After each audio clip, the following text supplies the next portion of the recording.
Bringing this to a education. Yeah, multiple.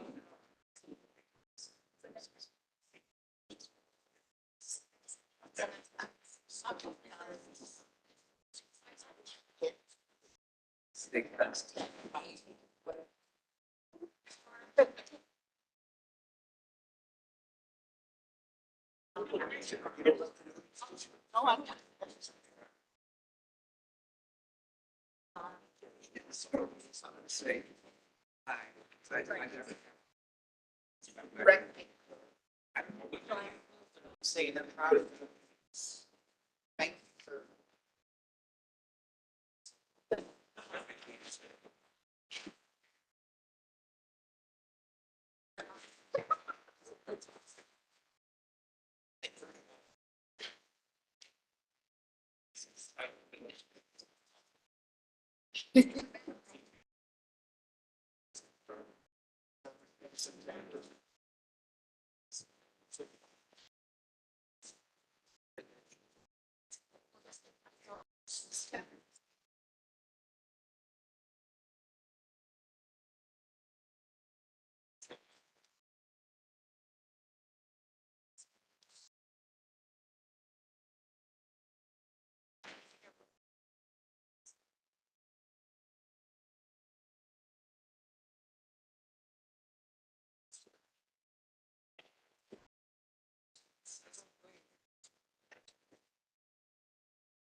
You had a pump and nose.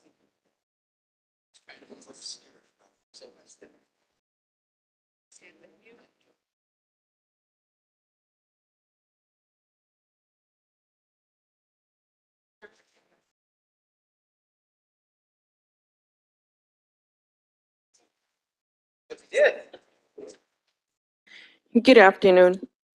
Notice of a public meeting of the City Commission of the City of Brownsville. Pursuant to Chapter 551, Title 5 of the Texas Government Code, the Texas Open Meetings Act notice is hereby given that the City Commission of the City of Brownsville, Texas, in accordance with Article 5, Section 12 of the Charter of said city, will convene a regular meeting on April the 4th, 2023 at 5 p.m. in the City Commission chambers located on the second floor of the Brownsville City Hall Old Federal Building located at 1001 East Elizabeth Street. Members of the public who submitted a public comment form will be permitted to offer public comments as provided by the agenda and as permitted by the presiding officer during the meeting. A recording of the meeting will be made and will be available to the public in accordance with the Open Meetings Act. Mayor, it is 5:04. You may call the meeting to order. Thank you. All right, I call the meeting to order. Welcome and thank you for being here. Next item, we have invocation followed by the Pledge of Allegiance. Let's all stand for the prayer and please remain standing for the pledge. Father God, we thank you so much once again for your love, your grace, and your mercy. Thank you for the many blessings we have here in the city of Brownsville. And Lord, we lift up our nation to you during this time, and we ask you to help each person to discern truth from what's not true. Lord, we ask you to lead and guide each voter during this city election, lead and guide each of the candidates as they campaign, and help each voter to truly understand who and what each candidate is all about. And we look for the best, for the very best for the city of Brownsville and for your kingdom, Lord God, which we live in despite living in an actual nation. Lord, we ask you to lead and guide our mayor today, our city commissioners, and anyone that says anything, Lord, for the very best for the city of Brownsville. We ask all of these things in the name of Jesus Christ. Amen. And now we have a short moment of silence where we can all add our prayers to what has already been spoken.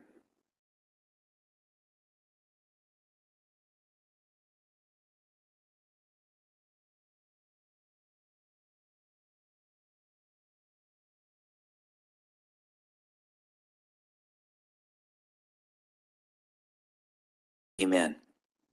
Thank you, Pastor. Now the pledge. Flag of the United States of America and to the republic for which it stands, one nation, under God, indivisible, with liberty and justice for all. Honor the Texas flag. I pledge allegiance to thee, Texas, one state, under God, one and indivisible.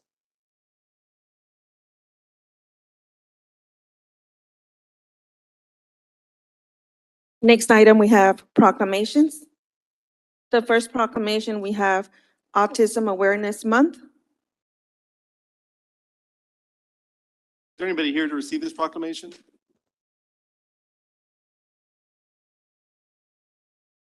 Please come on up.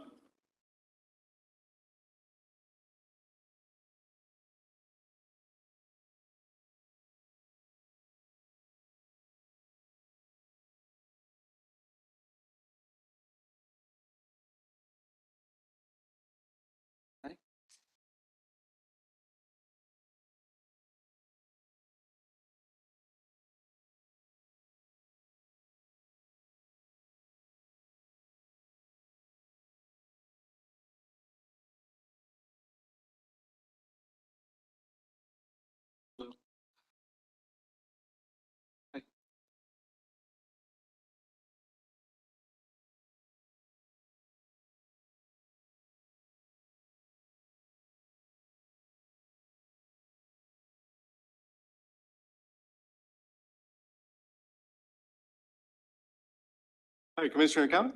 Sure. This is a proclamation of the City Commission of Brownsville, Texas, designating the month of April 2023 as Autism Awareness Month. Whereas April is designated as Autism Awareness Month with statistics showing 1 in 44 kids diagnosed with ASD. We have more than 5 million Americans with autism. Autism Awareness Month seeks to share stories and provide opportunities to increase understanding and acceptance of people with autism. And whereas in 2015, Autismo en mi vida, RGV, or Autism in My Life, was established in Brownsville by a small group of parents with children with autism who recognized the need in our community to promote inclusion, autism awareness, and parent support. The group over the years helped hundreds of families valley-wide. And whereas in 2023, the group became an official nonprofit organization growing into thousands of immediate members because of the established grassroots efforts many of the parents over the years had helped build. Autismo en mi vida, RGV, Autism in My Life, now develops training and brings in noted experts in the autism profession to further provide support and educational opportunities free of charge to parents. In addition to having monthly parent support group meetings and play dates in both Brownsville and McAllen. And whereas Autismo en mi vida, RGV, Autism in My Life, is improving access to more opportunities for all of our children and young adults by educating our parents and community by developing these innovative outreaches in the delivery of training that includes translation services. And whereas with the motto, "You are not alone," Autismo en mi vida, RGV, Autism in My Life, proves the impact parents can make by and laying the foundation for a better world for all of our children with disabilities. Now, therefore, we, the members of the City Commission of the City of Brownsville, Texas, by virtue of the authority vested by the Charter of said city, and on behalf of all of our citizens, do hereby designate the month of April 2023 as Autism Awareness Month, and further encourage the citizens of Brownsville to support autism awareness and acceptance to foster a more inclusive and compassionate community. done on this, the fourth day of April 2023.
Well, thank you so much for this. It means the world to us. What started with only 4 parents back in 2015 turned into an organization with over 1,400 members in the RGV. And, you know, what we wanted at the beginning was to have somebody to have coffee with that would speak our language and would speak the special ed language because it's hard. But it now turned into training opportunities. So that's what we're trying to do. And thank you so much for this recognition because now the word awareness, yes, you guys are aware, everyone's aware that we're here, but now the conversation has to turn into, you know, more inclusion, acceptance, being kind to one another, because our kids today, they're kids, but tomorrow they're going to be adults with autism, and we do have adults with autism in our city. So it means the world that the city of Brownsville, where we live, where my kids are going to grow up, our kids are going to live, it's taking care of these things. It's having the conversation, and I know this is not over. There's a lot that we need to work on to make sure that our kids stay here, they're safe, and in the future, they're treated with respect. And, you know, they're gonna be somebody's neighbor one day, somebody's coworker, somebody's husband or wife. So we want them to be treated with respect and, you know, just, we're all different, and we should all embrace our differences. So thank you so much for today. It means the world to us. Thank you.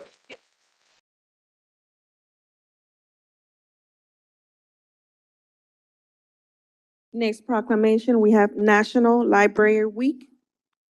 Commissioner Los Santos? A proclamation. I believe we have the library staff here. You guys would like to come on up to receive this proclamation?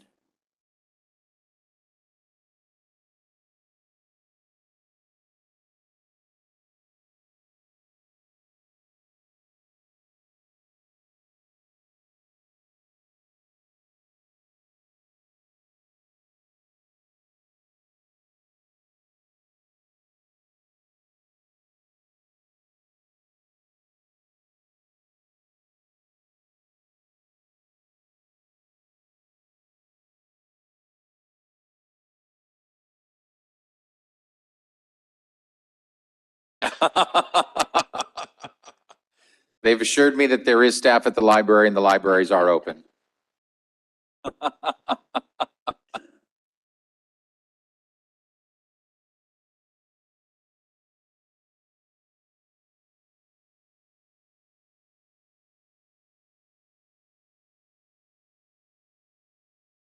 Marky Mossad.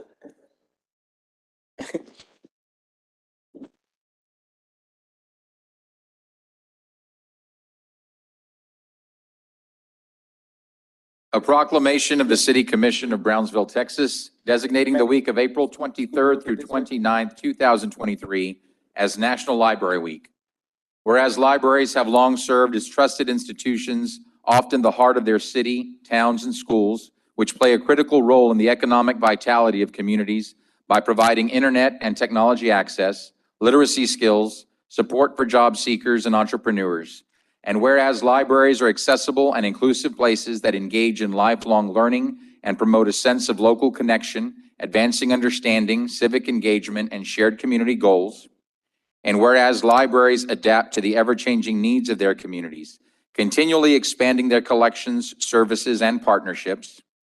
And whereas libraries are a resource for all, regardless of race, ethnicity, creed, ability, sexual orientation, gender identity, or socioeconomic status. And whereas libraries, librarians, and library workers are joining library supporters and advocates across the nation to celebrate National Library Week. Now therefore, we, the members of the City Commission of the City of Brownsville, Texas, by virtue of the authority vested by the charter of said city, and on behalf of all our citizens, do hereby designate the week of April 23rd through 29th, 2023 as National Library Week, and further encourage the citizens of Brownsville to visit their library to explore the wealth of resources available. Done this 4th day of April 2023, signed Mayor and City Commissioner of Brownsville.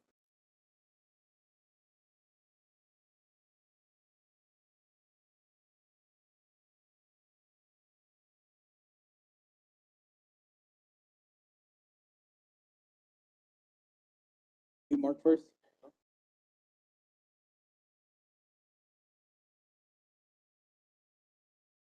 Ready? On the count of three, okay? 1, 2, 3. Thank you.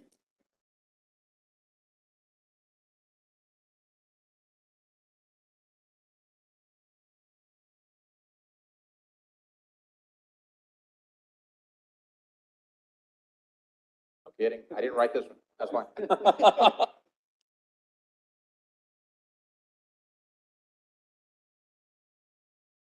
Good evening, Honorable Commissioners, Mayor, Library team, and citizens of Brownsville. My name is Courtney Taylor, and I'm your Library Services Coordinator. We want to thank you for recognizing all of our hard work and services provided by our team on a day-to-day basis as we follow our goals of providing access to information, literacy, education, lifelong learning, and serving our community as a gathering space. Whether you visit us on a daily basis or you just come to visit us during big events such as our upcoming Pictures with Marvel Superhero or summer reading program, we hope to grow and learn with our community as we add meaning to each other's lives. I must personally thank each member present and those who stayed at our branches holding down the fort for helping me grow both professionally and personally in my own library journey. We hope to show that libraries and their workers are beacons for our community, no matter what your circumstances are or your abilities. We are open to all and here to help. Please remember to check us out on social medias and join our monthly newsletter mailing list to keep up to date with your library system. Our branches at 4320 Southmost Road and 2600 Central Boulevard will be celebrating both National Library Week and Disability Book Inclusion Week between April 23rd through 29th with special programming and contests this April. Thank you again for this wonderful opportunity and recognition. We hope to see you at our libraries and beyond. Thank you. Thank you.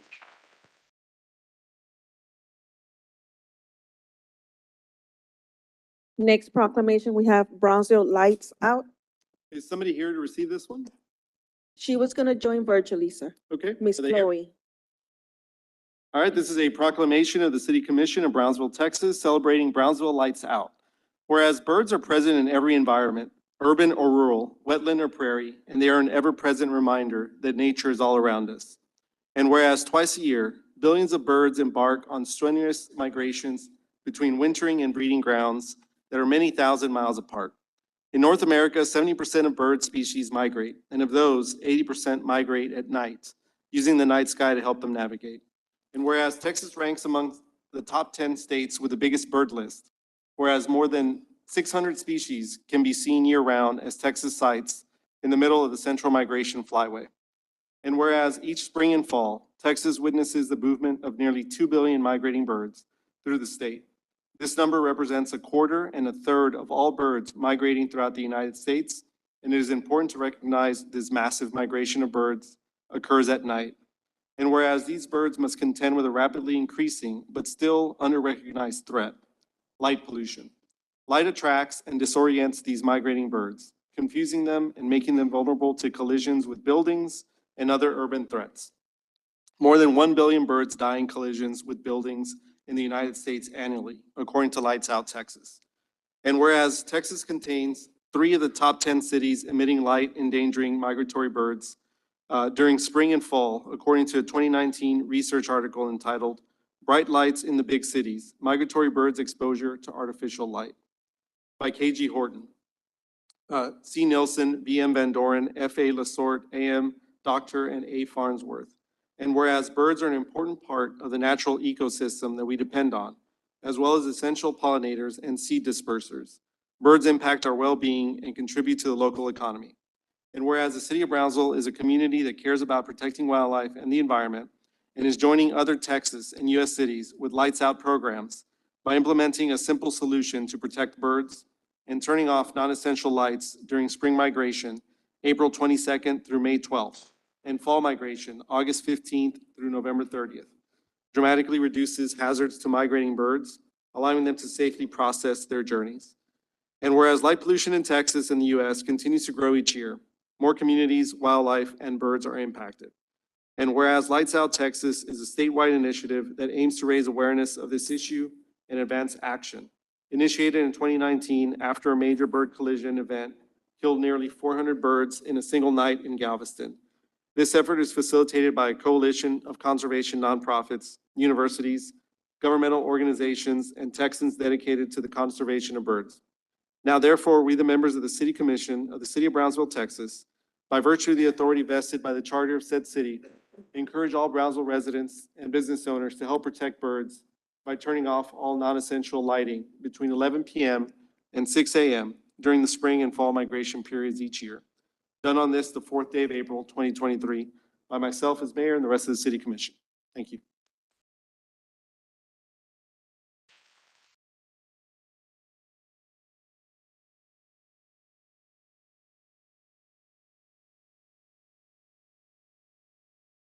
Hello, we have somebody receiving it. Would you like to speak? Please go ahead.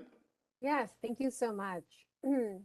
Mayor, City Commissioner, and Brownsville residents, we deeply appreciate the recognition of Lights Out Texas in your community. Lights Out Texas is a statewide program and multiple cities participate in this, and it's so great to have Brownsville on board. We have some world-class birding in Brownsville and beautiful sanctuaries like our Sable Palm Audubon Sanctuary there, where birders come from all around the state to be here. It's a one-of-a-kind place. Brownsville is incredibly diverse with our wildlife and our ecosystem, and we're so grateful to see everyone participate in Lights Out. It's as easy as turning your lights off at night during migration season, so our feathered friends can get from their wintering ground down in our South American homes back up to the North American homes where they can breed and go back. We have birds that'll travel through Brownsville this season, so hopefully you see some birders, or y'all become birders yourselves. And we hope that by turning lights out every night, you can help our feathered friends make their way home. So really appreciate Brownsville being a part of this statewide initiative and look forward to partnering with Brownsville more in the future for Audubon, Texas and future initiatives. So thank y'all so much. Thank you.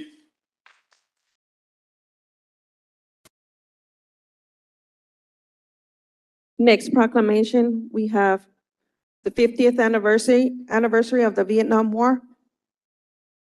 We have our veterans out there. Please come on up. Commissioner Galansky is going to be reading this proclamation. Thank y'all for coming.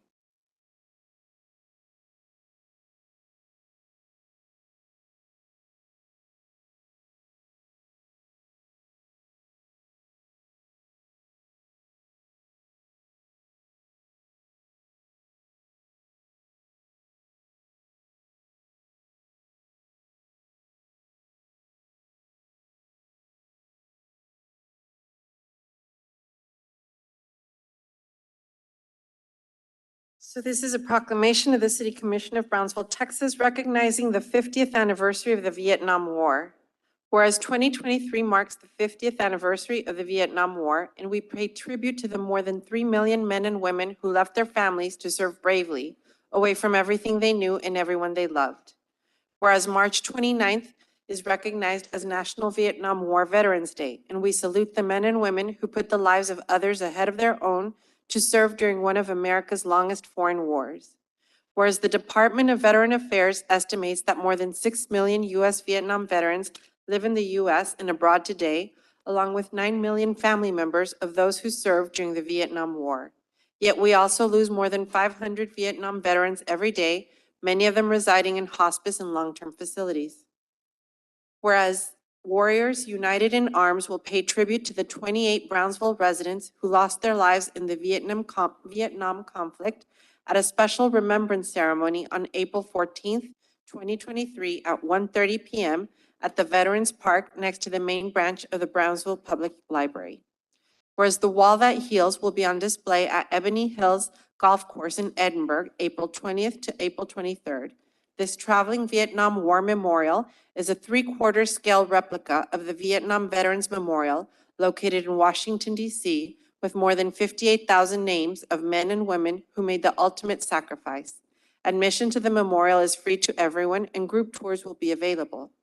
Now therefore, we, the members of the City Commission of the City of Brownsville, Texas, by virtue of the authority vested by the charter of said city, and on behalf of all our citizens, do hereby recognize the 50th anniversary of the official end of the Vietnam War, and further call upon the residents of Brownsville to honor all those who bravely served in the Vietnam War and who sacrificed, as did their families and caregivers, on behalf of our nation, done on this, the 4th day of April, 2023.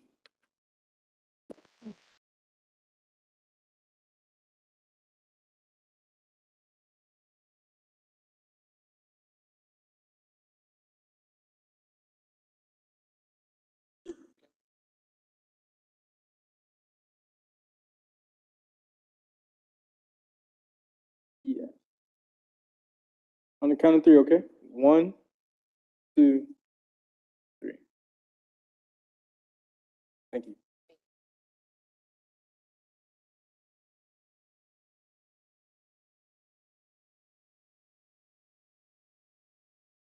If I can I grab one more? I'm sorry, y'all. On the count of 3. 1, 2, 3.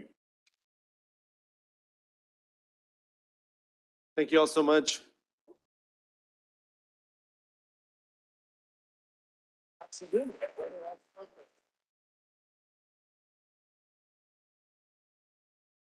like to say something?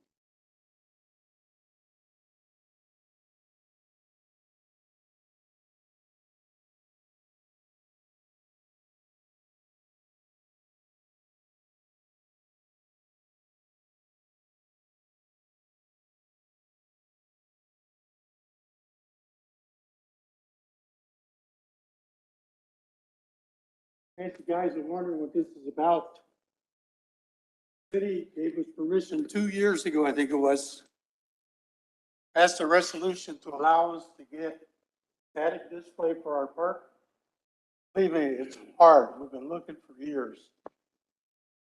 Under takes about a $550. That's going to be Brownsville's Huey. We're in the process of purchasing that Huey to bring it here, to gift it to the city, to put it in our Veterans Park as part of the remembrance of all those that served. It's probably the only type of display like of its kind in South Texas.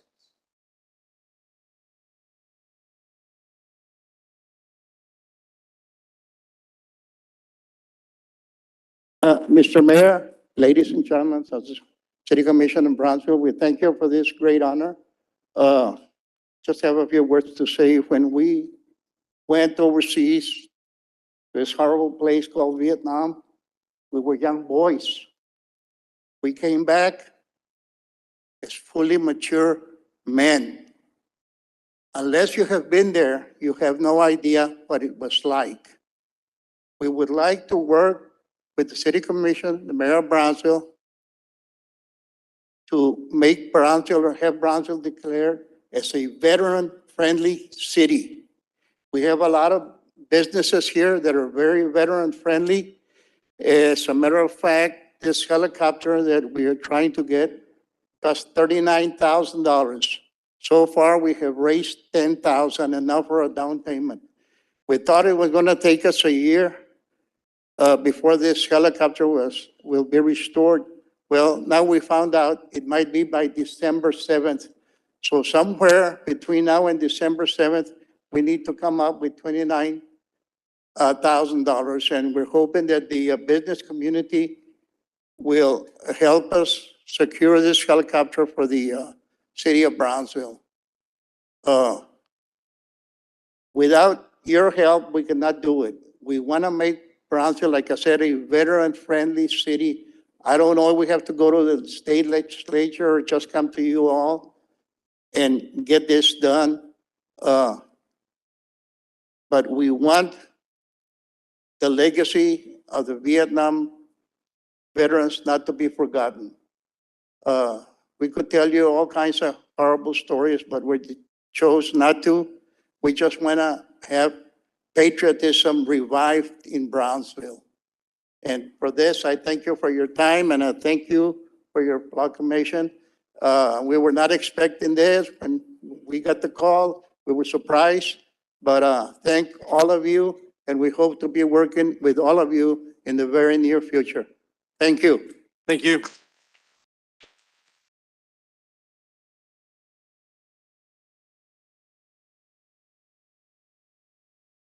Next item, we have public comment period. Mayor, we have received 9 public comment. Okay. Go through the list. Okay. The first one is Ms. Rosalinda Guerrero. She did submit her her concern, but did not wish to address the mayor and commission. Okay. Next one, we have Ms. Sandra Trevino.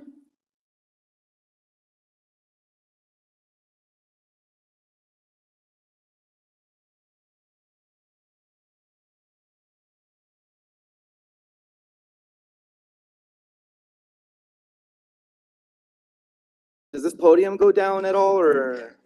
Oh, okay. I wish everything was this accessible. I mean, the last time I asked for something accessible, you know, the commissioner I spoke to accused me of ruining her birthday on Facebook. But anyways, to the main topic, and on the topic of birthdays, last time I was here, Hold on really quick. Just introduce yourself and you'll have 3 minutes, please. Okay, yes, Sandra Trevino, pronouns are she and they. And, well, yeah, you know, on the topic of birthdays, the last time I was here, we were celebrating the birthday of the city, right? And I got permission. Today we're celebrating another birthday, Becca. Today's Becca's birthday.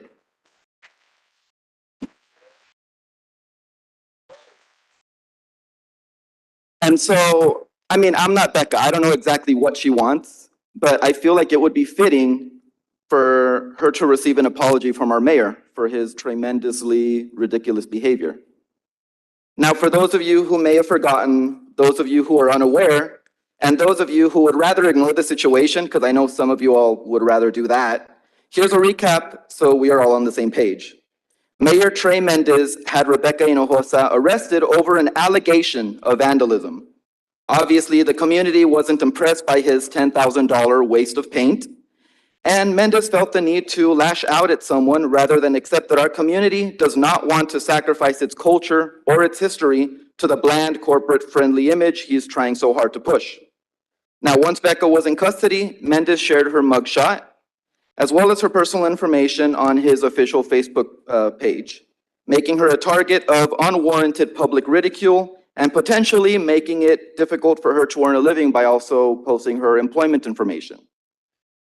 Now, this last time that we were here, Becca hand-delivered over 1,700 petitions to you all. 1,700 people are demanding that Mayor Trey Mendez is investigated for this abuse of power. 1,700 people are demanding that you all pick up a pen and write a letter to the district attorney dropping the charges against her. The people have spoken, and we will continue to speak until you all take our concern seriously. Thank you.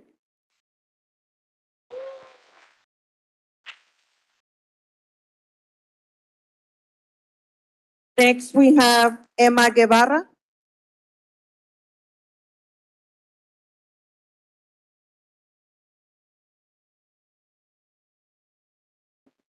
Hello, just please state your name. You'll have 3 minutes.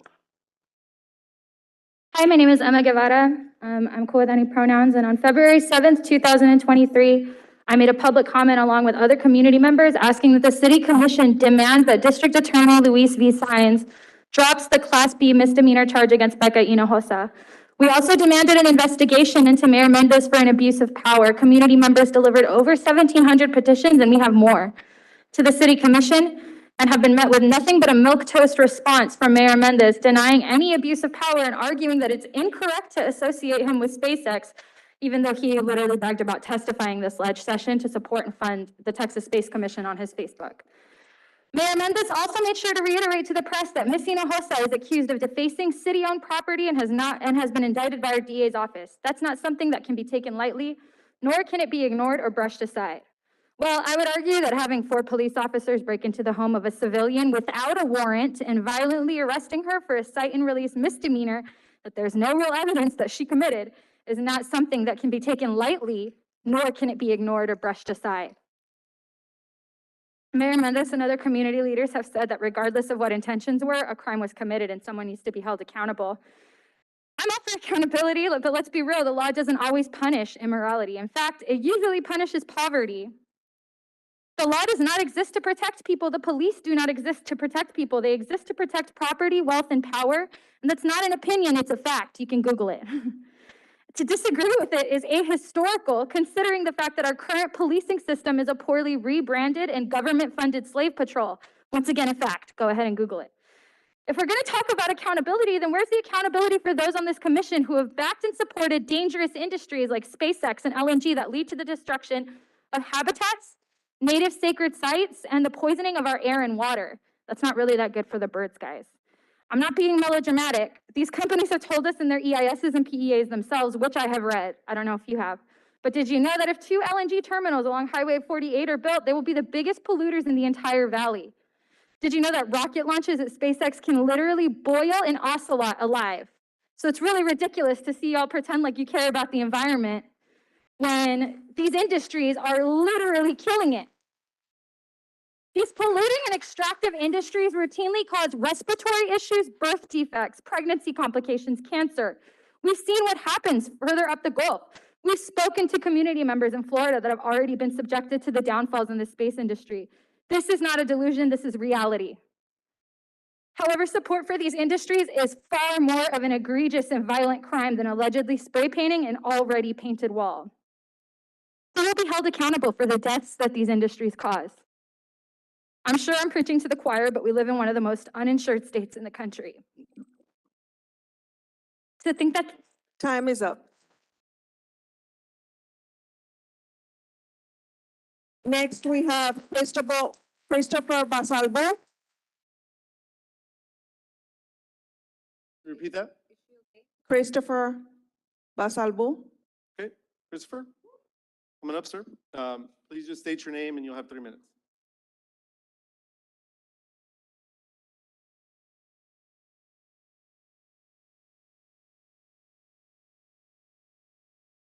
Eteapale, mautepelech, lekayen, glayen helshat, yen eshtokna, yen somisek. I am Eshtokna, a member of the Carrizo Comecrudo tribe of Texas, the original people of this land. Brownsville is built upon villages of my ancestors, and my ancestors are buried here. We were here for thousands upon thousands of years. In February of 2022, Mayor Mendez sent the police 4 rough cops to arrest Becca Hinojosa without a warrant and without probable cause. The allegation is a Class B misdemeanor of graffiti that requires as punishment just a simple fine. However, Mayor Mendez and the police think it's okay to jail a citizen in order to traumatize them, harm them, abuse them with police brutality, and also silence that person and silence the rest of the community just for standing up against destructive extractive industry like the oil and gas industry and destructive pet projects for the vanity of a stupid billionaire called SpaceX. SpaceX does not make our space program better. He's just grifting off the money from our taxes from the federal government to blow up his rockets that are destroying sacred land of the Carrizo Comecrudo. Again, the original people of this land that were here before you, be here before Texas, here before the United States, and here before the Spaniards that first began the genocide against our ancestors. In February of 2023, we delivered 1,700 petitions to this council. I challenge you to read them all, but I don't think you have because there's been no response, no real response from this council. We have more than 200 petitions to deliver to you today. To whom should we deliver them? Because they belong to you. You need to read each and every one of them to comment them. The city Pause the attorney, time. you can send it to the city attorney, please.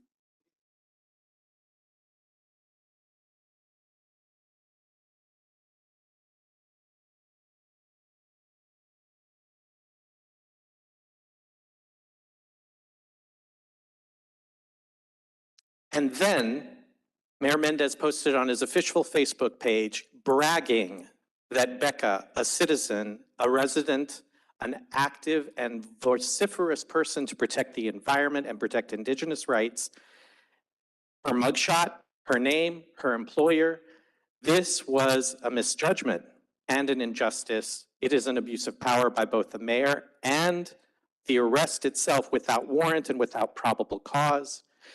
Mayor Mendez needs to be investigated for abuse of power, and as Mayor Mendez is a lawyer himself, he should be disbarred, or at the very least investigated by the Texas State Bar Association, and we are calling for that. We will not allow, we will speak as one voice. We should not be abused by powerful people who are selling themselves out to billionaires. You work for us. You, Mayor Mendez, work for us. Nanapala, Payama Payaso. Nawazam Yahweh.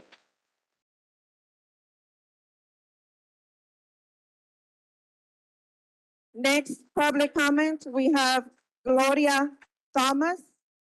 Next public comment, Gloria Thomas.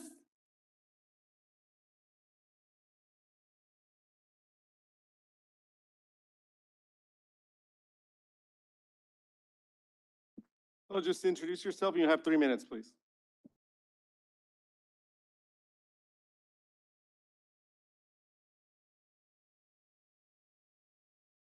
Are we good to start?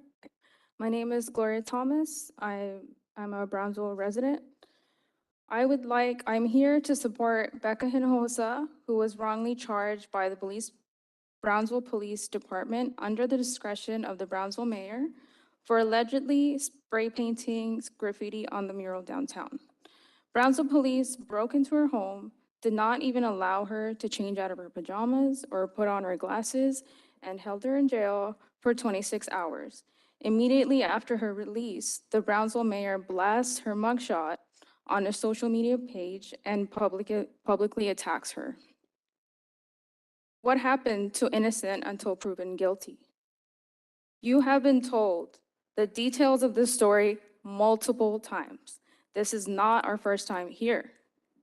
You have seen the articles and news stories reported on this story, and so has the public. What does this mean for Brownsville residents when they hear this story? It tells them that the police can show up at any residential home for an accused or alleged crime with no due process. Is that the precedent you want for the city of Brownsville? Do you want to reveal to the public that this local government will not give residents the rights to defend themselves? And what was the alleged crime? Was it causing harm or endangering another person? It was a little scribble on a wall that was covered up almost immediately. Trey Mendez responded to the last set of public comments made in support of Becca by stating that the damage to public property was serious. And he also claimed to the public that public comments were attacks. The so-called damage is practically non-existent now. Can this damage really be compared to the trauma of being treated like a violent criminal? And I would like to point out, it is your job as mayor to listen to public comments. It's not your job to dismiss them as attacks. Chair Mendez also used the words anti-SpaceX as a negative, somehow declaring that SpaceX is some sort of assumed good. SpaceX has done nothing for our community but step over us. SpaceX has been given the green light by local government, by you, the mayor, to destroy our wildlife and our environment at such a large scale. So much more than the Brownsville City Lights.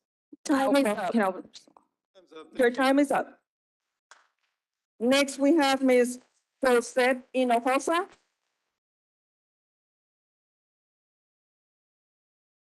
Next, we have Josette Hinojosa.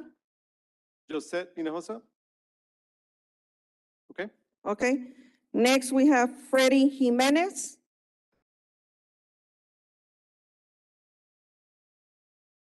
Freddie Jimenez here?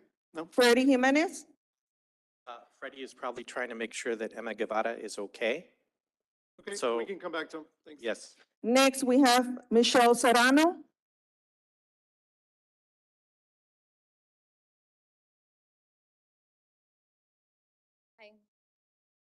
Hello. Okay, Just please introduce yourself and you have 3 minutes. okay.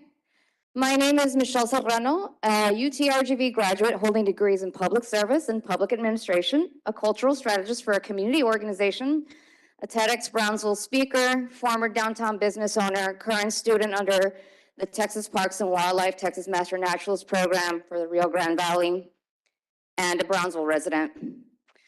Big ups to Carrizo Comecrudo tribe. We are on native land. I just wanted to make sure that we understood that. I am troubled by the actions of our mayor with a community organizer, colleague, and friend, Ms. Becca Hinojosa. Specifically, Mayor Juan Trey Mendez publicly bullied, antagonized, and doxed Becca, but to a greater extent, he attacked an organizing movement. All of us got the message. His actions were an aggressive and unethical mean way to address it, and it was meant to intimidate. And while he should firstly apologize for attacking his own community, I also request that the commission see to it the charges brought against Becca be dropped. Just give Science a holler and just let them know, like, yeah, drop this.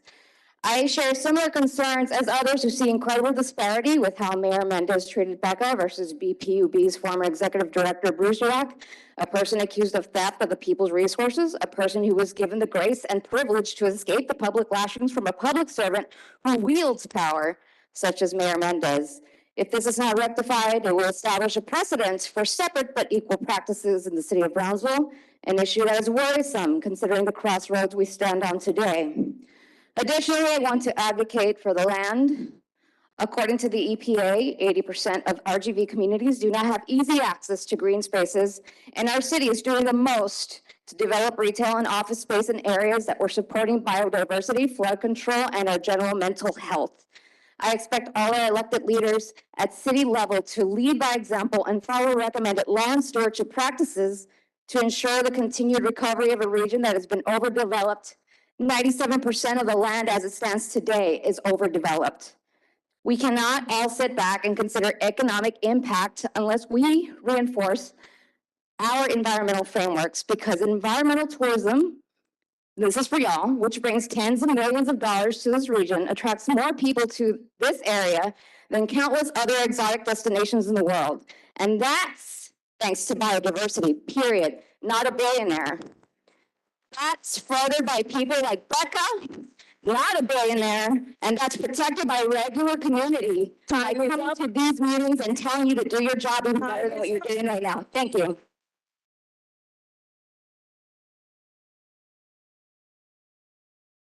Next, we have Lisette Castillo.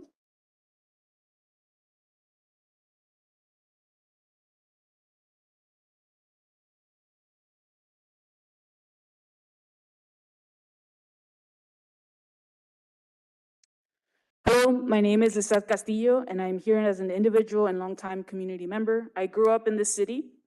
Although I'm currently living in Harlingen, due in large part actually due to the rising cost of rent in this city as a result of the impact of SpaceX and gentrification, this is the place I call home and the place I hope to return to.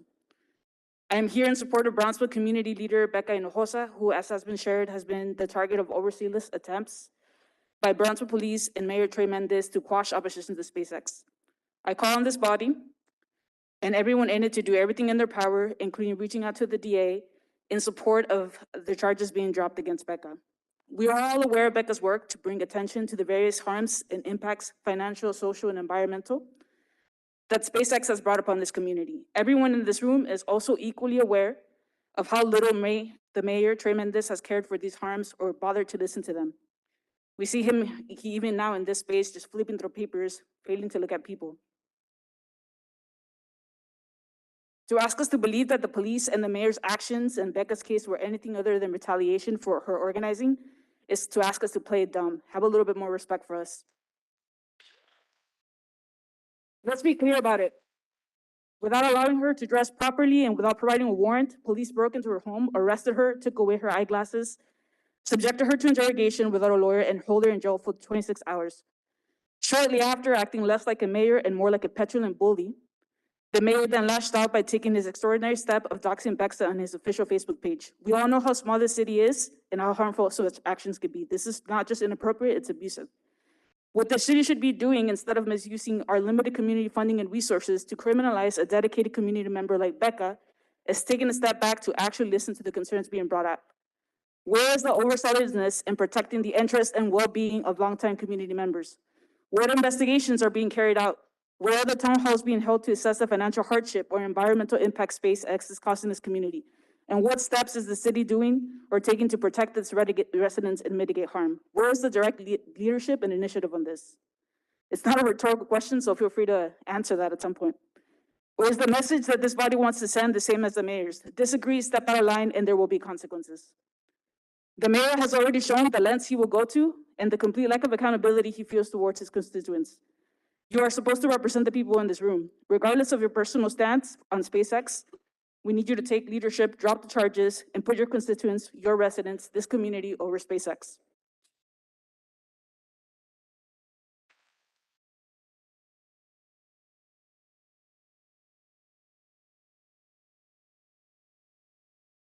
Next item, we have Did Mr. Jimenez come back in the room?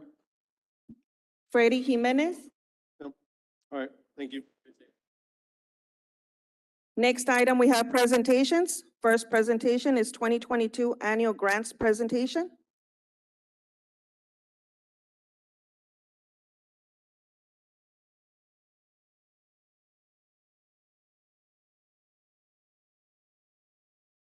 Good evening, Mayor and Commissioners. We are the Grants Division within the Grants and Community Development Department.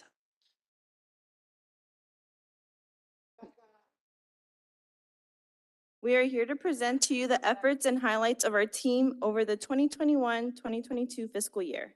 I'm Olga Moya, Grant Manager, and our team, we have Erica Dubernay, Grant Analyst, and Samantha Cienfuegos, Grant Writer.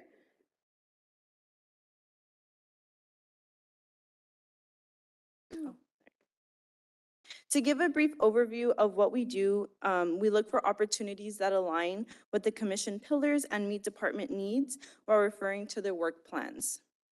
We collaborate with departments to retrieve information needed to complete grant applications. We also provide insight as to what is eligible per the funder so that we can maximize grant funds. We communicate with grant funders and our city finance department to ensure compliance. We support departments in completing grant reports in a timely manner and evaluate projects for future opportunities. More recently, we have even taken on project management, which will be spoken about in the next few slides. We also provide support to local organizations through peer review and technical assistance. We meet and discuss with our partners to identify their needs and share grant opportunities with them. We also take part in an annual grant workshop that's open to our partners. Next, Sammy will present on grants that have been submitted.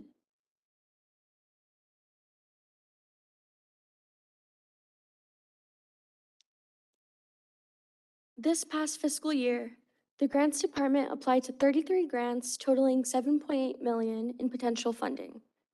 All of the grant proposals we submit fall under one or more of the City Commission pillars. We submit grants that are of interest to our various city departments that align to their department's work plans, as they share their department's needs with us on a regular basis. Last fiscal year, we were awarded 15 of those grants, totaling $2.2 million. Looking back at the grants awarded over the past few years, the Grants Department has seen a consistent increase in grant funding. We have seen a 79% increase in grants awarded this year compared to 5 years ago in 2017. This past fiscal year, our ROI was $7.01, and our per capita was $11.93. This past fiscal year, we received many first-time awards, including the Texas State Library and Archives Commission's Texas Digital Navigators Grant Program, the FEMA Fiscal Year 2022 EOC Grant Program, and the Fiscal Year 2023 Bullet Resistant Shield Grant Program. While we have already begun the new fiscal year, we are still pending a few announcements for some opportunities. We expect the number of grants awarded to increase in these next few months, as sometimes grantors take a while to distribute awards. I'd like to speak more on the FEMA EOC grant program, as this project is of the utmost importance to the City of Brownsville and was also the first time we received this award. The City of Brownsville was awarded $1 million for the first phase of initiation and design of the Brownsville Emergency Operations Center, training facility, and future fire station. We are continuing to seek additional funding opportunities to complete this project. Other public safety grants we have been awarded include the State Homeland Security Program Law Enforcement Terrorism Prevention Activities Grant, Local Border Security Program, Operation Stone Garden Program, Bullet Resistant Shield Grant Program, and the Edward Byrne Memorial Justice Assistance Grant Program. Now, Erica will share a few of our other ongoing projects.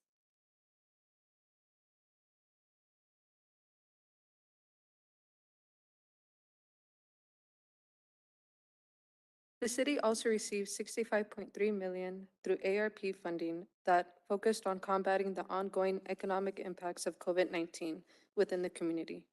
The city allocated $2.62 million and created the Cultural Tourism Grant Fund, which focused to help rebuild nonprofits and cultural organizations, as well as organizations that attract tourism to Brownsville. For round 1 and 2, 12 organizations have been awarded, totaling at $2.61 million.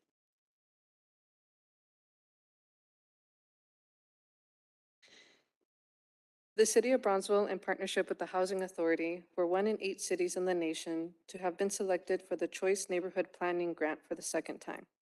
The city received $450,000 and is utilized to improve the quality of life for residents focusing on the International Southmost area. The plan is centered on redevelopment of Victoria Gardens housing, which includes 46 units of low-income housing. The Choice Neighborhood International Plan will seek to replace 100% of those housing units within the neighborhood and other areas of the opportunity as part of the new mixed income developments. Through the planning process, collaborating with partners and residents, we hope to create a plan that will improve the household living in relation to income, employment, health, and education. The International Southmost Choice Neighborhood Planning Team has made strong efforts on community engagement through events, surveying, meetings, as this plan is heavily focused on hearing the voices of the residents. As you can see in the slide, we have our timeline, as well as our ambassadors and various photos of our events, meetings. Currently in the timeline, we are in the draft plan.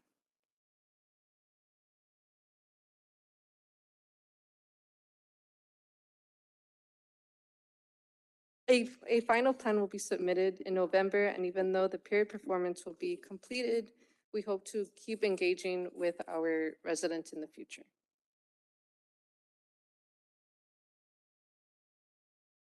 If you have any questions or concerns, please feel free to contact us. We are eager to help build a better Brownsville with you. Thanks. I'll just say I'm very proud of our grants department. They work with all our directors. We receive grants, and they turn it around in less than sometimes a couple of days or a week. So just really want to thank you for all your hard work. I think we're really fortunate to have a department that is so strong in the city. And we always talk about the strategy, right, moving forward. They're really looking at, does it meet our pillars? Does it fit into what we're looking at? And does it advance what we want to see in this future? So thank you to staff. And I've spent a lot of time with y'all, and I think y'all do great work. And I like the fact that you then apply for grants that complement what we already have. So that's really cool. Congratulations to all of you. One of the things I would include for future presentations, ladies, and I did get this question from a constituent after they looked at the deck online, is we talk about the ARPA money that came in at the 65.3 million, but we only then touch on the 2.62 million. We don't go into what the other quantities are doing for us today. We know some of that is going into our fiber network and other things. But yeah, whenever we're going to reference that, it's probably a good idea to have some type of breakdown so the community knows where the rest of the funds are. Thank you. Thank you. Thanks, y'all. Doing a great job. Thank you. Next item, we have Acela Land Management Information System Project Delivery Final Report and Building Division Task Updates. Good evening, Mayor and members of the commission. We're here tonight to share with you some information regarding the Acela Land Management Information System Project. It's been 2 years in the making, and we've reached a point that we're ready to report out. I would like to thank the planning staff members that have joined me. They perform dual duties. First, their primary job, and secondly, they acted as consultants, internal consultants on this project. They took our manual paper processes and converted them to digital processes. It was a long, painstakingly process. I also want to thank the other departments. EA was critical in the success of this project, Public Works and Engineering for jumping on board, Transportation, Finance for paying all the bills, and of course the CMO's office for their support in the project. We also have now integrated our land management system into our utilities. So we've been working hand in hand with PUB, or our systems are now connected, as well as the drainage districts. They've also participated. And I would like to point out one thing. We do have a SpaceX transplant. Elena Davis was one of the leaders on the team. We benefited, an intangible benefit from the relationship and the presence of SpaceX in the community. Elena would take work home when our consultants were stumped and our own EA department was stumped. She would take those programming questions home and work their way back through her husband and SpaceX, and we'd get some valuable information back from SpaceX. SpaceX was a partner on the project as well. So we do want to thank the City Commission for your support. Without your support, we wouldn't have been able to fund this project and move the city forward. We think this digital platform will serve the city for the next 20 to 40 years. It'll continue to evolve and provide customer service within the city. And with that, I'm going to play it. This is a team. Again, thank them for all their participation and all the other departments. Next slide. Just a little history. Back in October of 2021 is when the City Commission directed the Planning Department to automate the workflows and processes. City Commission approved a contract for the Acela Land Management System back in April 22. And finally, in December of 22, we started beta testing and refining the system. And finally, this month, we're live and we're available to all our customers and the general public. Next slide. I'm going to give you a little bit of Acela's presentation on their system.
So the citizen portal is, one of the great features is the citizens will now be able to see all the information that the staff is, reviewing, comments that are made live online. They can log into their user account. In next slide, I think we're going to show you a couple of screens. First of all, here's the new citizen portal and the place where citizens can go sign up and get a username and a password. And that is available 24 hours a day, 7 days a week. That means they can apply, they can submit plan documents, start reviews, review the reviews that are being performed during the day. Those services are now available 24/7 to our customers. Here's the screen that citizens will see when they go in to set up a user account. They also can launch from this screen to other services added within the city. This is a search screen that citizens will see, and they can now search by address, record number, permit number, appraisal, district account number. So we've given them many more options to be able to find their project than just having one search term. Next screen. This is an example of a project in process. This screen shows the date of application intake, and then each department responsible for review, the date the review was started, the person responsible for review, whether it's approved or denied, or whether there's comments after the review that the applicant must then revise their plans and resubmit so the process continues. This is one of the, what you don't see behind the screen is under our old system, applicant may have to bring a set of plans to the planning department, start the application process, then we would send them to PUB, and they had to take a set of plans to PUB, they had to take a set of plans to the Engineering and Public Works Department, over to the Transportation. So everybody they had to take a trip multiple times just to get the same information out. Through this process now, it's sent directly to us. We hit a start button and it goes out to all the reviewing agencies and the reviews start parallel with each other. Really exciting for us. Next screen. So just to give you some highlights on what the system does, it allows for submission and a search of applications online, submit construction documents, track the comments, revise the plans, and resubmit that all online. You can schedule your inspections, review the inspection comments, and when the inspector goes out and he sees something wrong, he takes a picture and uploads it to the system so the contractors can look at those pictures and make the corrections automatically and resubmit a photo, and then we can approve those revisions without even another site visit. We'll do it by photo. Saves time again. Submit and update and search contractor license, search property and map information. We fully integrated. The city has had GIS for about 20 years. It's kind of hobbled along, but now we've integrated it into Acela. So we have Esri GIS. You can search by maps. You don't have to search by actually a physical address. You can go to a page and point to a site on the map, and it'll take you to your parcel and then onto your records. Really useful. Anytime access, configurable mobile apps. So our inspectors are using notebooks to perform their inspections. They're out in the field. They can see all the documents and records and conduct business from the field. There's no longer a need to come back to the office and perform their research and then meet contractors back on site. That can all be done from their notebooks now. The tracking of the status of the approval of the process can be done. So our plan reviewer and our customers can be online at the same time and make live updates to their plan sets in order to continue the approval process along. So it's just a streamlined engagement process, and we'll be looking for add-ons to use social media as a way to also accelerate the process in the future. Next slide. We do have some contractor workshops scheduled in April and May. That's to help those contractors that might have some difficulty with the technology. We found that a lot of the contractors that come from the Upper Valley have been using the system for many, many years. So they've transitioned easily into using our system here. So that's working very well. Some contractors obviously had folks that were computer savvy and were able to jump right on the system. And then we have that last group that we're going to have to handhold through the process as we transition them from visiting our office to going to an online system. And what we're going to recommend is a 1-year temporary position to go out to their offices and provide on-site technical assistance, help them get their username and password, teach them how to upload documents, how to check permits and so forth. And then they'll just go from contractor to contractor until we have them all on board, as many as we possibly can. Next slide. And before we go into questions, Omar and I were up in the Upper Valley recruiting commercial plans examiners, and we were specifically targeting one in McAllen. He was sharing with us that they've stopped investing in their information system in McAllen. They're about 10 years behind us now because we have the latest and greatest edition of Acela, and they have not upgraded their system for some time. So we're really excited to be ahead of them now. I would also say that for those that still like old school, we're still going to be able to have our window open if someone wants to, some people really want to talk things through, staff is still, that doesn't mean that we're not going to be there hand holding and walking through problem solving. We'll still, of course, offer that window service. However, as we transition people, but we still have that, some people still like to meet and talk and really go through the complexity of a plan. So I do have a question. Really it's just about how the staff and how the team has been able to start to use it. Is it something that's easy to use? Do y'all like it? Are you having any issues? I mean, how's it showing efficiency? It's Fully integrated through our intake, through our payment folks, our inspectors, plan reviewers. We're using it throughout the department already. So they had training, right? Rick, maybe you want to, Yeah, they we train had a PUV staff couple as well. Mhm. We've had a couple of trainings with the platform, but we've done a lot of internal training as well as we've helped each other become more familiar with the system. Great. I think this is really exciting, and as somebody who's been here for the last 12 years and have heard countless complaints about people just trying to get their projects opened and whatnot. This is really good progress, and I'm very excited to see this. The fact that people will just be able to upload photos and get them to the inspectors for their approvals and for their openings is wonderful. So I just want to thank all of you for the work that you're putting in. The most critical, and I've always said this, the most critical aspect of the entire city is the planning department, because people cannot develop or help us develop and create this wonderful place without, being efficient. And we've lost a lot of business to the Upper Valley because they had that system in place, and now our system is better. And we have a city manager that's a master planner. So I think this is a really good step in the right direction. I'm excited to see who will now want to work with us, right? What's coming. So thank you. Thank you. And Rick, I just want to thank you and your team again. This is a priority for me. And I know you and I had a conversation about this here recently, about how great it is that it's finally done, implemented. I know it was a long process. And at this stage of my term, I'm glad that this got done, implemented, and it's showing results. I mean, the department's done a fantastic job. We've seen the growth. And this is coming right at probably certainly a few years, maybe later than we would have liked, but it's here. And we made it a priority. So thank you all so much for your work.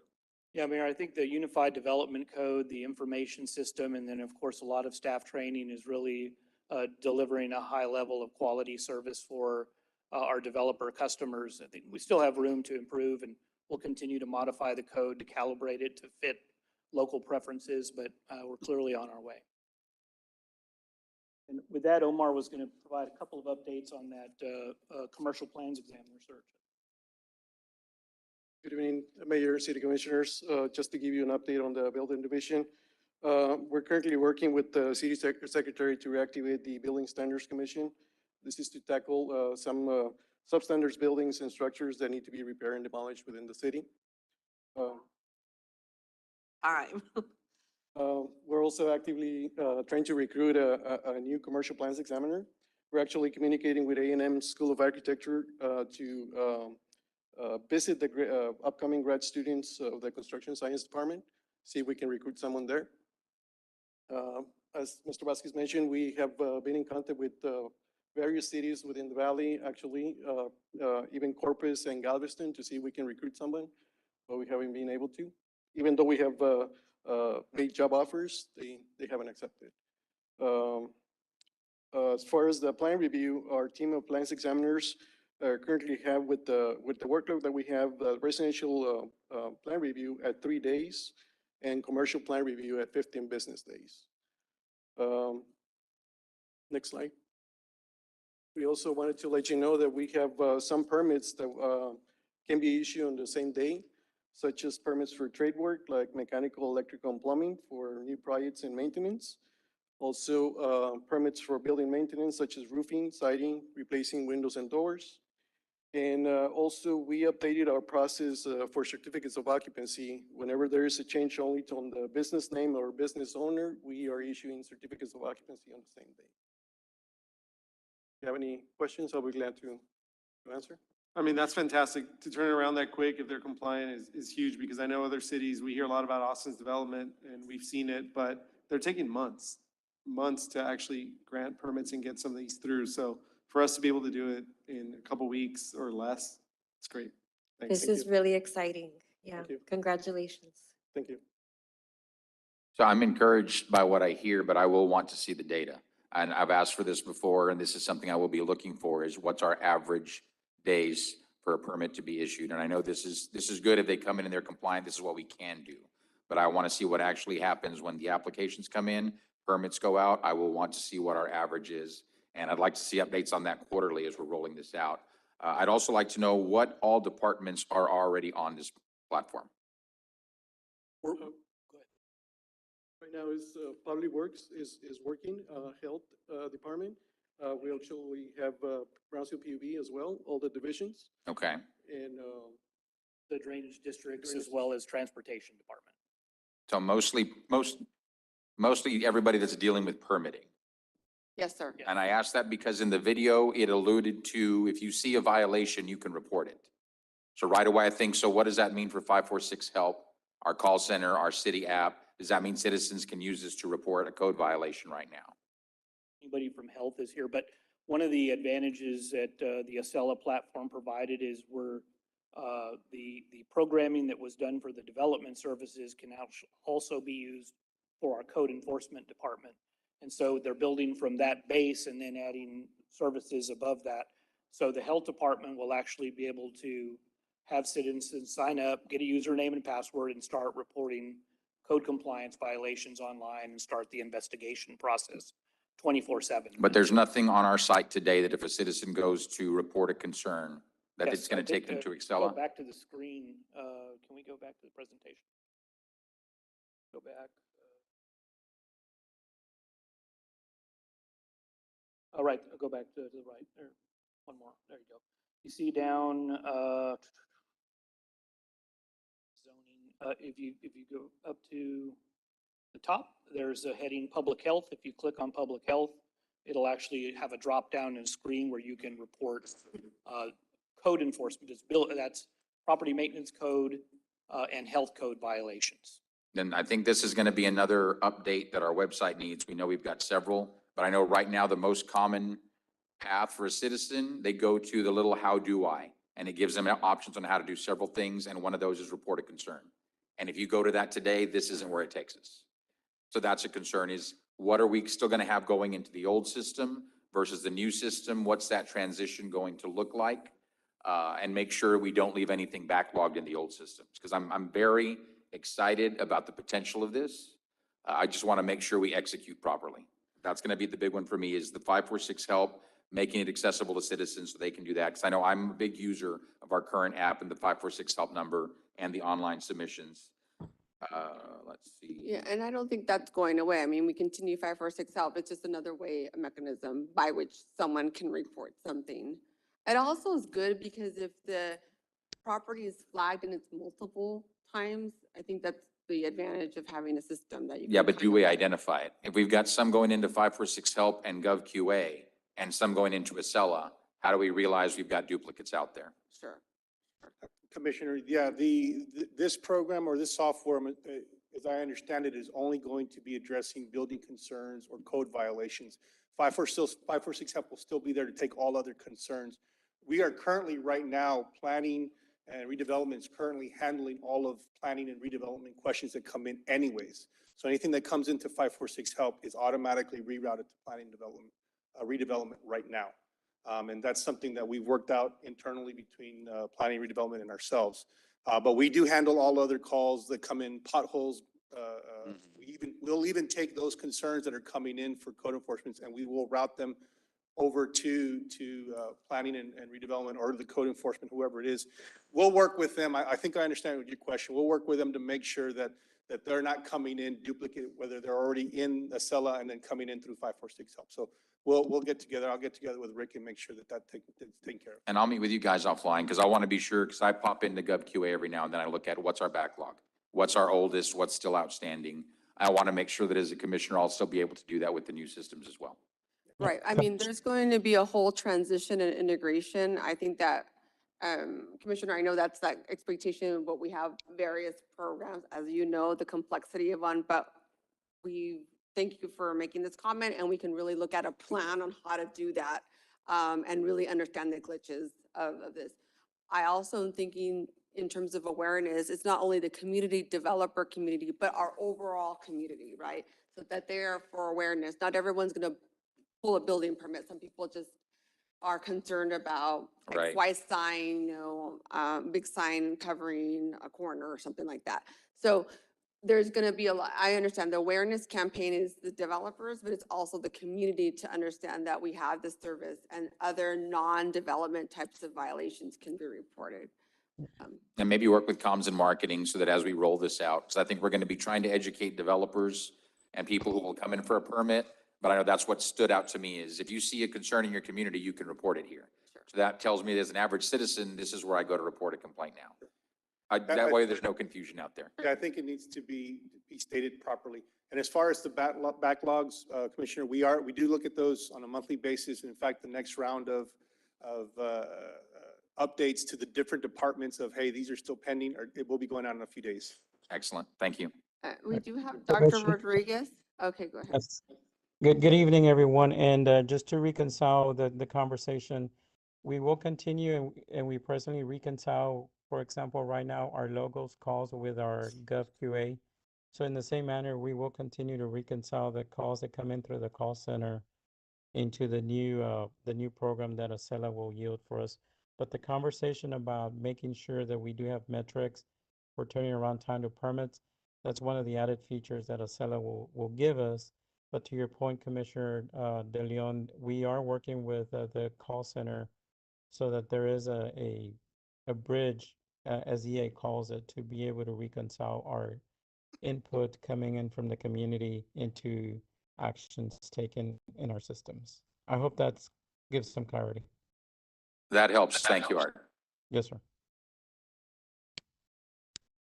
And any other comments or questions from the commission? I just have a quick question. Does the system distinguish between the delays on the city side and the developer side? Because I know there's sometimes, there's requirements from the developer or the applicant, and we're pending information, but that permit stays open or the application stays open. And I think it's important to distinguish where the delay is and how we can track it and improve it. Yeah, we couldn't do that with the old system, but this one will clearly identify the responsible party for delays in the reviews and the processing. And I just wanted to mention on the commercial plan review side, we're at 15 days. We're trying to move that down to 10 days. We have a contractor that we have an agreement with out of Houston to provide plan review services. But the way we set that up is we were trying to send our customers direct to them so that we didn't have to channel everything through the city and then delay the process. We were just turning them over to the firm in Houston. We didn't have many takers on the private side. Most of our customers just were not willing to do that. So we're going to rearrange that arrangement. We're going to take in the application and the plan review, and then we'll contract with the plan reviewer, and we'll fund the plan review through their fees and accelerate that process. So our goal is to get it down from 15 days to 10 days for a first submission without errors. Excellent. Thank That's you. an example of trying to pilot for the first time, using third-party contractors, external to the city. It's not, there's no takers. Why? What's the root cause? You find the root cause. Maybe they don't feel comfortable. They prefer to go through the city. So let's do that, change, and adapt. And so what I would tell the community and everyone, it's not going to be perfect. We're trying, but we're going to have to manage our processes and integrate. And what we can do is keep you informed, of what we're doing and how we're improving. And I also invite the community to really participate, because we can't get better if they don't go to the community meetings or meet up with us one-on-one or call us. It's good as what you tell us works and doesn't work. And so I invite the community to really participate in this project, just like they participated in the UDC. Will this work for historical properties too? We're putting the permits as well as after the recent abatement program, we're going to have an online application process for that as well. And then the other thing I noticed is that you can pay for the permit or whatever you need to do online. How's the form of payment? Can you do credit card or is it bank draft? Credit card, any kind of bank card we'll take. And there's no cap on how much you can charge? And will it cost the city though to accept these larger, because like a PUB, right, you can't charge more than $500 on your bill, or you have to do separate?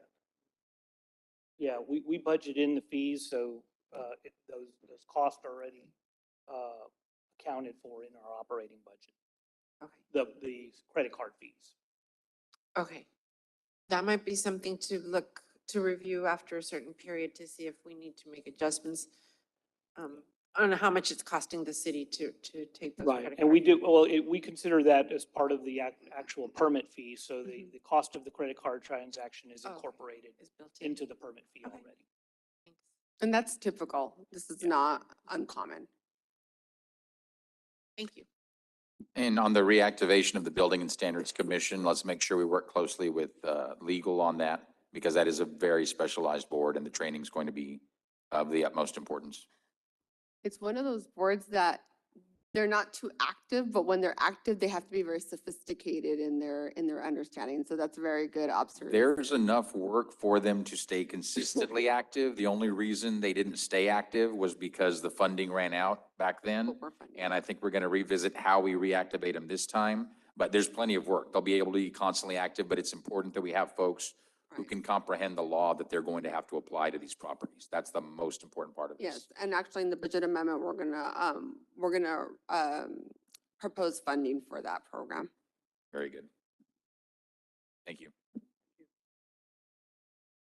Next item.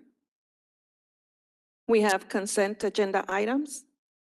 I would move to approve the consent agenda, but I would like to take 1 and 2 out of order and considered separately. So move. Which two? Which item, I'm sorry? Just 1 and 2 separate, but then I'll move to approve the rest of the consent agenda. All right, so there's a motion to approve without, I'd like to take out 10 and 11 because I have a question on those also. So move. 10 and 11? 1, 2, 10, 11. Got it. Motion. We have a 1, 2, motion 10, to and 11. approve with the exception of 1, 2, 10, and 11. You have a second? I second. We have a motion and a second. Any discussion? Those in favor? Aye. Those opposed? All right, items 1 and 2. 1 and 2, I'll just abstain and. Okay. I'll move to approve 1 and 2. Second. We have a motion to approve items 1 and 2 in a second. Any discussion? Those in favor? Aye. Aye. Those opposed? Motion passes. All right, items 10 and 11. I just wanted to question on 10 and 11 because I noticed these are for vehicle purchases. Do we not have any local dealerships that traditionally bid on these? Commissioner, Mr. Mayor, we normally go through the purchasing cooperatives that we use that are approved through our finance department. And, Caldwell Country is one that we've used previously with the city. And so that's kind of where we've gone through But we don't know if any of our local dealerships participate with that buy board or do anything like that. that I'm aware of. No, but they could. And when we That I'm go aware through buy board like this, there's no public notice that goes out. No, it's through the buy board because it's already taken care of at the state level. Okay. But for clarification though, if there was a local dealership, you would have seen them when you were looking through this, right? Yes, sir. And you didn't see anybody I on the buy didn't see board? any. Okay. And do you go through just one or numerous buy boards? We go through just the buy board. There are other purchasing co-ops that we can use. It's just depending on what the pricing comes Okay. back. All right. Yes, sir. Thank you. I'll move to approve. Second. We have a motion and a second. Any discussion? Those in favor? Aye. Those opposed? Motion passes. All right. And that Next was, item. that was for 10 and 11 for the record. And I think for what it's worth, Commissioner, sometimes they're maintained, they're maintained locally, right? So that money does come back into the community. Okay, next item, we have public hearings. Public hearing and action on first reading on ordinance number 2023-1715 to annex into the city of Brownsville boundary limits a property described as being 10.12 acres out of Block 174, El Jardín subdivision, Share Espiritu Santo Grant, located on Smith Road. Good evening, Mayor, Commissioners. So this is a petition, a voluntary petition to annex into the city of Brownsville 10.12 acres. This will be single-family residential development of 14 lots. Average size of the lots, 0.69 acres. It is fronting Smith Road. And so the Texas Local Government Code does require certain parameters to be met in order for this petition to be valid. Planning Department did go through every point to make sure that it is valid with state law. This is the aerial view. In yellow is the subject property.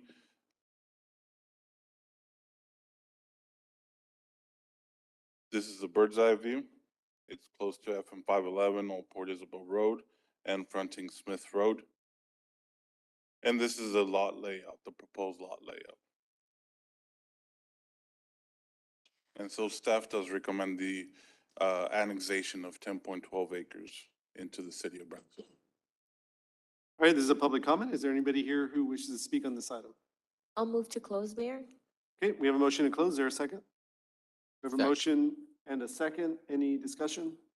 Those in favor? Aye. Those opposed? All right, To approve? we have a motion to approve. Is there a second? Second. Motion and a second. Any discussion? Those in favor? Aye. Those opposed? Motion passes. Thank you. Thank you. Next item, we have board appointments. Consideration and action on resolution number 2023-039 to appoint or reappoint 4 members to the Airport Advisory Board, tabled on March 21st. Good evening, Mayor and Commissioners. This is Bryant Walker, Airport Director. We have, if we can go to the presentation. We have 4 members that we need to have appointed. Brian, it's a Okay, little, but- it's difficult to hear you. Why don't we just have, we have Stephen Muse here. Why don't we let him Sure. give the presentation? Thank you. Sure, go ahead, Stephen. Right, sure. So we've got these applicants here that are applying. We have 2 board members that are up for reappointment or replacement. Who are the reappointments for Ed clarification? Rivera and Juan Chapa. Okay, and they do wish to serve again? Sorry? They do wish to serve again? Yes, they do. Right. Then Okay, so can you go back to who's existing and so we know which commissioners are eligible The for current appointment? commissioners are Ed Rivera, Juan Chapa, Luis Cavazos, Manuel Alcocer, Francisco Loya.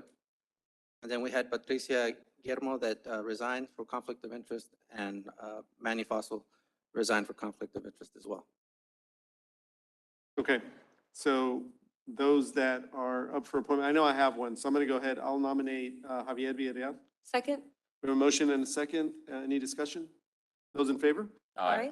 Those opposed? Motion passes.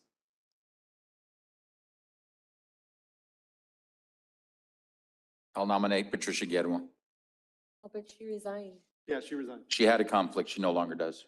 Okay, do you know for sure she wants to serve? Yep, Okay. if there's a second. Second. We have a motion and a second for Patricia Guillermo. Any discussion? Those in favor? Aye. Those opposed? Motion passes. Who I'll else? I'll nominate Julio Aranda. I assume I don't have an appointee since my name was not on the previous slide. Okay, Julio Aranda, is that what you said? Mhm. Okay, we have a motion for Julio Aranda. Is there a second? Second. We have a motion and a second. Any discussion? Those in favor? Aye. Aye. Those opposed? Motion passes. Who's left? Yeah, Is it mine? the chart doesn't, Jessica. none of this, that one doesn't really help either because all those are people that are still on the last ones. So Pedro, it looks like you're, No, I have one. I'm good. Commissioner Gowan's good. I guess it is. I think it's mine. Is Ed Rivera already on the board? He is, and he wishes to be reappointed. Oh, okay, I'll reappoint Ed Rivera. Okay, we have a motion for Ed. I'll second Second. that. Any discussion? Those in favor? Aye. Aye. Those opposed? Motion passes. I think that's everybody. And that is Let's do, yeah. All right, the end of the. I'll move to adjourn. we have a motion to adjourn. Is there a second? Motion and a second. Any discussion? Those in favor? Aye. Those opposed? All right. Stand adjourned. Thank you. It is 6:38. Meeting has ended.